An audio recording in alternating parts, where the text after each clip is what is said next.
क्या आपने कभी सोचा है कि हमारे सेल में डीएनए प्रेजेंट है?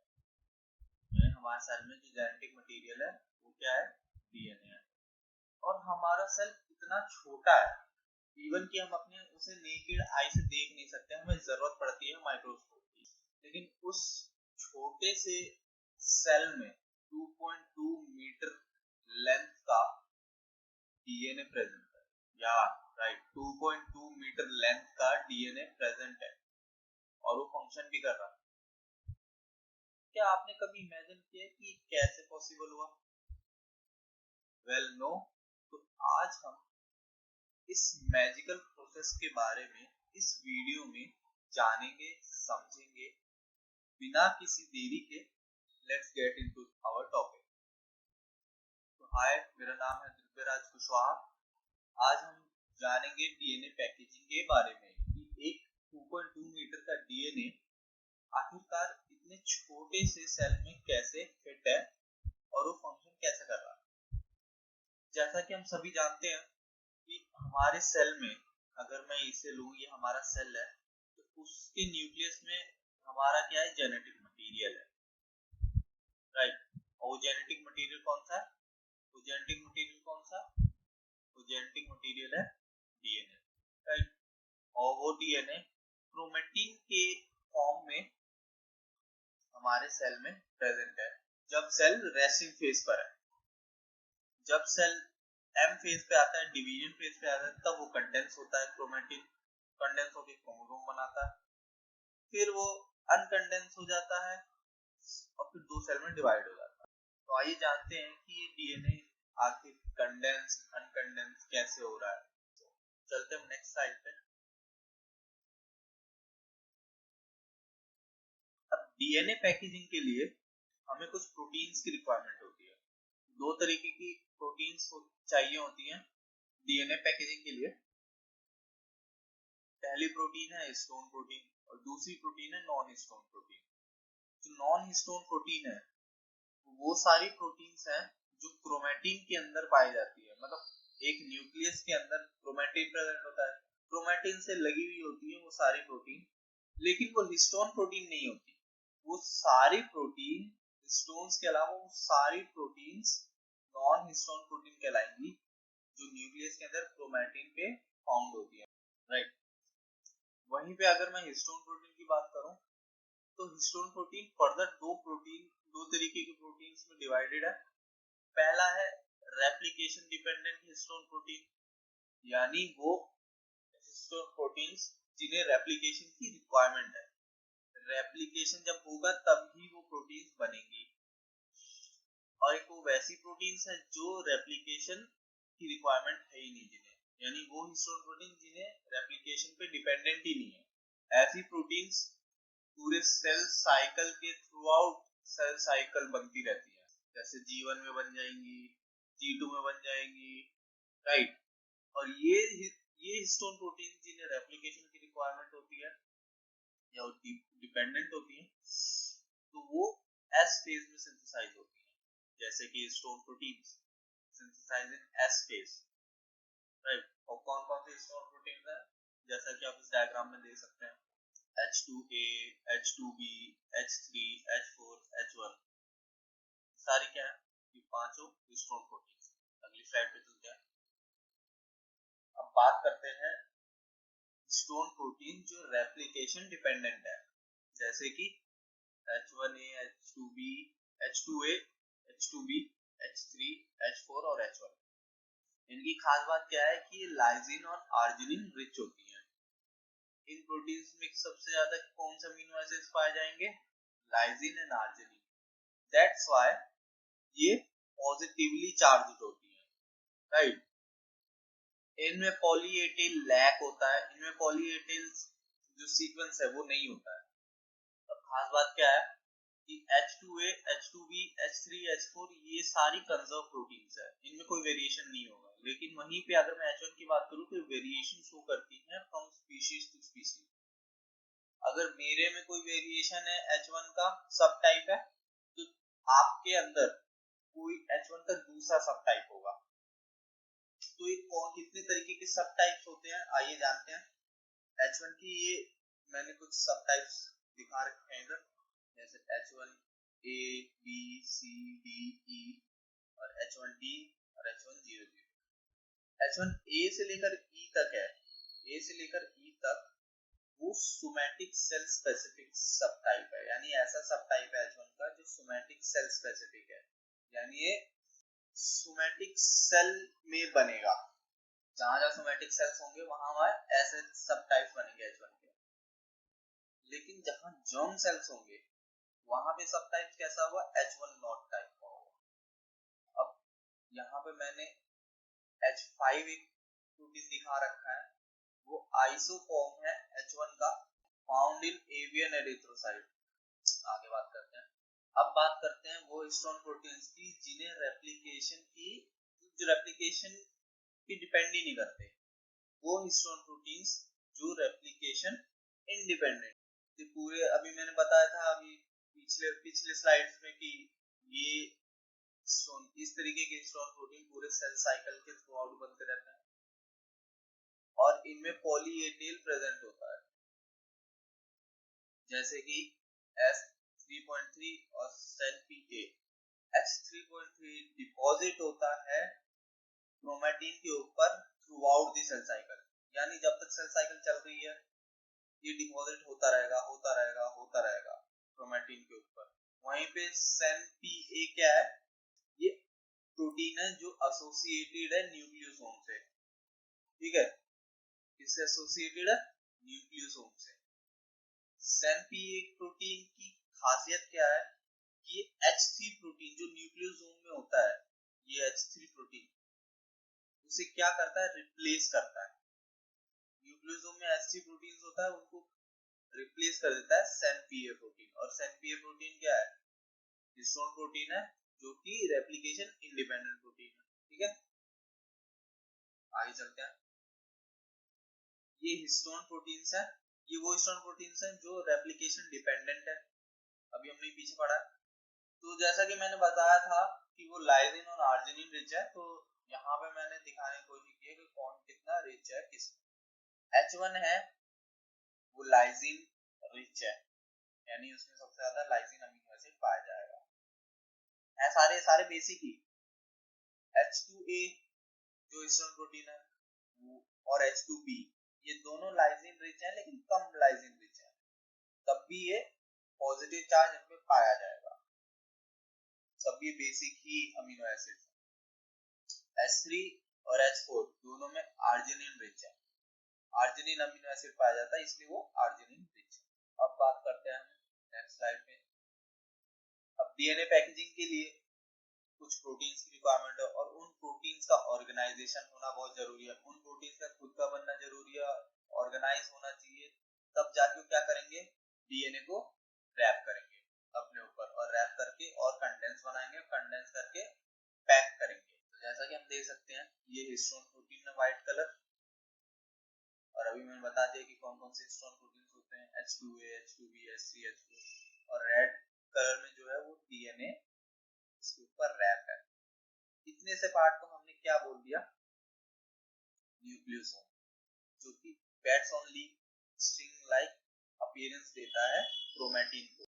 अब हिस्टोन प्रोटीन ये हिस्टोन प्रोटीन पॉजिटिवली चार्ज होता है, मैं बता दिया, और डीएनए नेगेटिवली चार्ज होता है, तभी ये ड्यू टू अट्रैक्शन रैप हो पाता है डीएनए हिस्टोन प्रोटीन के ऊपर। और अराउंड 1.7 टन रैप होता है, एक चक्कर और दूसरा चक्कर का थोड़ा सा और फिर हट जाता है, फिर दूसरे न्यूक्लियोसोम में जाके रैप होता है। इसका जो डायमीटर है वो 11 नैनोमीटर है। अभी हमने पीछे डीएनए का डायमीटर देखा था, दिस इज, ये डीएनए का डायमीटर है जो कि 2 नैनोमीटर है। अब कंडेंस हुआ जैसी डीएनए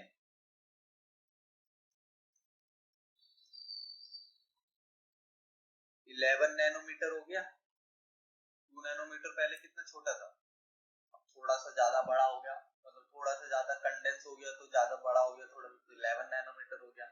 ये जो न्यूक्लियोसोम स्ट्रक्चर बनता है ये पहला बेसिक क्रोमैटिन ऑर्गेनाइजेशन है। हम जब डीएनए को देखते हैं डीएनए हमें रेस्टिंग फेज पे कैसा दिखता है, क्रोमैटिन की फॉर्म में। तो क्रोमैटिन में ये पाया जाता है, मतलब डीएनए प्लस न्यूक्लियोसोम को हम क्रोमैटिन बोलते हैं। तो जो क्रोमैटिन ऑर्गेनाइजेशन होती है, पहला और बेसिक लेवल होता है डीएनए पैकेजिंग में। अब हिस्टोन ऑक्टोपर को हम कोर हिस्टोन्स भी बोल देते हैं। अभी मैंने बताया था 4 तरीके के प्रोटीन पाए जाते हैं। ऑक्टोमर इसलिए बोलते हैं क्योंकि ये जो प्रोटीन है, ये हर एक प्रोटीन 2-2 बार होता है। यानी यहाँ पे मैंने 4 दिखा दिए, H2A, H2B, H3, H4, ऐसी यहाँ से भी, यहाँ पे पीछे भी होंगे। तो इसलिए 8 प्रोटीन्स होते हैं, इसलिए ऑक्टोबर बोला जाता है। और हर प्रोटीन के कोर में, हर प्रोटीन के कोर में क्या होगा, ये हिस्टोन डोमेन्स पाया जाएगा, हिस्टोन फोल्डिंग डोमेन और एंड टर्मिनल टेल। ये वो हिस्टोन है। तो ऑब्वियस सी बात है, अगर हिस्टोन है तो उसके कोर, इस प्रोटीन के कोर में क्या है, हिस्टोन फोल्डिंग डोमेन पाया जाएगा। उसमें हिस्टोन कैसे फोल्ड हुए हैं, क्योंकि हिस्टोन भी तो आखिरकार ऑर्गेनाइज हो रहे हैं ना, हिस्टोन को भी तो बनना है, वो भी तो प्रोटीन ही है जो एस फेज में सिंथेसाइज होगा। तो उसमें कुछ डोमेन्स पाए जाएंगे, हिस्टोन फोल्डिंग डोमेन्स और एंड टर्मिनल टेल पाए जाएंगे। नेक्स्ट चलते हैं। यहाँ पे मैंने एक नोट करके चीज थोड़ा रिमेम्बर टाइप की बना रखी है कि आपको याद रहे कि फिश स्पर्म और कुछ अदर स्पर्म्स होते हैं जिनमें हिस्टोन ना होके प्रोटामीन पाया जाता है। और प्रोटामीन एक पॉलीपेप्टाइड है जो कि वो भी आर्जिनिन रिच होता है, राइट। तो इधर मैंने 2 हिस्टोन, ऐसे तो बहुत सारे मतलब न्यूक्लियोसोम होंगे, लेकिन मैंने कुछ पार्ट दिखा रखा है थोड़ा सा। 2 न्यूक्लियोसोम बना दिया और उसके अराउंड डीएनए रहता है। बेसिकली मुझे इन 2 न्यूक्लियोसोम के बीच का कुछ पार्ट दिखाना था, तो दैट्स व्हाई मैंने ऐसा बनाया। सो 2 न्यूक्लियोसोम के बीच में जो डीएनए, लूज डीएनए होता है, राइट, जो लूज डीएनए होता है उसे हम क्या बोलते हैं, लिंकर डीएनए। और वो 50 से 70 बेस पेयर का होता है। वहीं पे इस डीएनए लिंकर के अलावा एक और हिस्टोन प्रोटीन पाया जाता है H1, जो कि क्लिप की तरह काम करता है और बाइंड हो जाता है डीएनए से। और ये H1 भी क्या है, पॉजिटिवली चार्ज होगा, तभी तो ये नेगेटिवली चार्ज डीएनए से बाइंड होगा। तो इस पूरे स्ट्रक्चर को हम क्या बोल देते हैं, न्यूक्लियोसोम प्लस लिंकर हिस्टोन को हम क्या बोलते हैं, क्रोमैटोसोम्स। क्या बोलते हैं, क्रोमैटोसोम्स। सोम्स का मतलब बॉडी, क्रोमैटो का मतलब कलर, कलर्ड बॉडी, राइट। आगे चलते हैं। अब हम समझते हैं कि जो हमने न्यूक्लियोसोम यानी हिस्टोन ऑक्टोमर पढ़ा, वो बना कैसे एक्चुअली में, क्योंकि अभी मैंने बताया ना, वो सिंथेसाइज होता है एस फेज में। पहले क्या होता है, सिंथेसाइज होता है एस फेज में ये हिस्टोन प्रोटीन, फिर ऑर्गेनाइज होते हैं, फिर ऑर्गेनाइज होके अच्छे से फिर उस पे क्या डीएनए रैपिंग होती है। तो ऑर्गेनाइजेशन होती कैसे न्यूक्लियोसोम की, वो पढ़ते हैं। हिस्टोन चेपरॉन्स यानी वो प्रोटीन्स हैं जो कि हम ऐसे बोल सकते हैं कि न्यूक्लियोसोम असेंबली प्रोटीन बोल सकते हैं। Histone chaperones basically nucleosome assembly proteins होती हैं जो कि नेगेटिवली चार्ज होती हैं, राइट, जो कि नेगेटिवली चार्ज होती है। यहाँ मैंने कुछ हिस्टोन प्रोटीन दिखा, हिस्टोन असेंबली प्रोटीन दिखा रखी हैं, या हिस्टोन चेपरॉन भी बोल सकते हैं इसमें। ये जहाँ पे सिंथेसाइज होती है वहां से बनकर हिस्टोन H3 या H4 के कॉम्बिनेशन में, जो कि टेट्रामर बनेगा, क्योंकि 4 बनेंगे ना, ये 2 इसके H3 के जो और 2 H4 के, इसलिए मैंने इसे दिखा दिया है 2 से। या डायमर बोल दो, एक H3 का और एक H4 का, तो डायमर भी बन जाएगा, ठीक है। या फिर आइदर H2A और H2B का डायमर से रिएक्ट कर सकता है, यानी रिएक्ट क्या, अटैच कर सकता है, ठीक है। और अटैच डिपेंड करता है कि कौन सा हिस्टोन चैपरॉन आया है। अगर वो हिस्टोन चैपरॉन कैप 1 है, CAF1, क्रोमैटिन असेंबली फैक्टर, तो वो हिस्टोन चैपरॉन क्या करेगा, बाइंड करेगा H3 और H4 के डायमर से। अगर वो नैप है, न्यूक्लियोसोम असेंबली फैक्टर 1, तो वो हिस्टो चैपरॉन पहले बाइंड करेगा H3A और H2A और H2B के डाइमर से। तो मैंने समझने के लिए ले लिया कि कैप 1 आया है, वो हिस्टोन चैपरॉन है जो कि H3 और H4 के डाइमर से बाइंड कर रहा है, और ये डाइमर के साथ बाइंड करके ये हिस्टोन चैपरॉन डाइमर के साथ बाइंड करके क्या करेगा, उसे एस्कॉर्ट करेगा, यानी उसे रास्ता दिखाएगा और लेके जाएगा जहां डीएनए है, और डीएनए पे जाके छोड़ देगा, और बाइंड और डीएनए फिर क्या अट्रैक्ट करेगा H3 और H4 के डाइमर को, जो कि H3 H4 कैसा है, पॉजिटिवली चार्ज है और ये नेगेटिवली चार्ज है। लेकिन अभी ये इनकम्प्लीट ऑर्गेनाइजेशन है न्यूक्लियोसोम का, क्योंकि अभी H2A और H2B को भी आना है। ऐसे ही फिर H2A और H2B का भी डाइमर आता है, ऑर्गेनाइज हो जाते हैं, जुड़ जाते हैं आपस में, और जुड़कर एक हिस्टोन ऑक्टोमर का रूप लेते हैं। जैसे ही हिस्टोन ऑक्टोमर बनते हैं, उसके ऊपर फिर क्या होता है, डीएनए का रैपिंग होती है।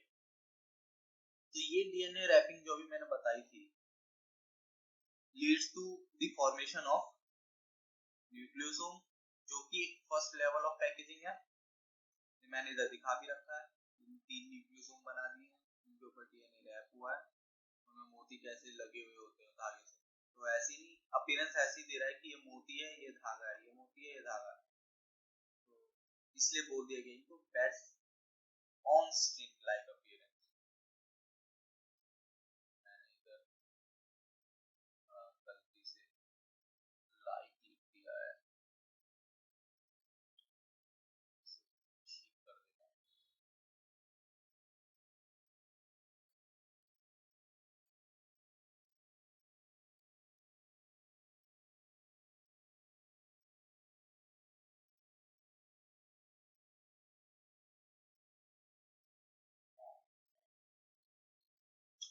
Right, bats on string like appearance. तो आज के लिए अभी इतना ही, क्योंकि वीडियो लंबी हो जाती है, इसलिए मैंने डीएनए मेन जो है पैकेजिंग वो नहीं बताई, लेकिन हमने डीएनए पैकेजिंग से पहले पहले जो असेंबली चाहिए, जो प्रोटीन चाहिए, वो हमने पढ़ लिया।